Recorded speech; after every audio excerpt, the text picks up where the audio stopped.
Policia rrugore e Shkodrës ka intensifikuar masat gjatë kontrolleve javore në të gjitha akset rrugore me qëllim parandalimin e aksidenteve dhe garantimin e sigurisë. Akset po monitorohen pa ndërprerje, bën me dije policia 24 orë në 7 ditët e javës me pajisjet logjistikës bashkëkohore të loguara dhe të paloguara me qëllim menaxhimin e trafikut dhe evidentimin e shkeljeve që janë burim aksidenti apo bën pengesë për qarkullimin. Vetëm në 2 javët e fundit, në pranga të policisë kanë përfunduar 5 drejtues mjetësh, ndërsa janë proceduar penalisht 15 të tjerë për veprat penale të drejtimit në mënyrë të parregull dhe shkelje rregullave të qarkullimit rrugor, ndërsa janë vendosur 1981 masa administrative për shkelje të ndryshme të kodit rrugor. Konkretisht, 120 masa janë marrë për mosvendosje të rripit të sigurimit, 66 për mosvënie të kaskës mbrojtëse, 16 për përdorim të celularit gjatë drejtimit të mjetit, 45 masa për drejtim mjetit në efektin e alkoolit,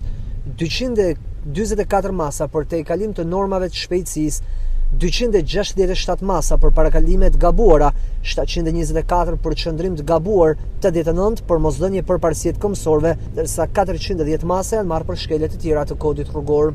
Kontrollet nga policia rrugore bëhet me dije se do të vijnë në gjitha akset urbane, interurbane dhe rurale, duke përdorur të gjitha mjetet bashkëkohore logjistike me qëllim përmbushjen e parametrave të sigurisë rrugore. Policia rrugore e Shkodrës apelon për drejtuesit e mjeteve që të zbatojnë me rigorozitet rregullat e qarkullimit rrugor, të mos kryejnë parakalime të gabuara, të mos përdorin celularin gjatë drejtimit të mjetit dhe të drejtojnë mjetin jo nën efektin e alkoolit apo në gjendje të dehur. Qytetarët thonë të denoncojnë në numrin pa pagesë 112 për çdo shkelje të rregullave të qarkullimit rrugor që ata konstatojnë.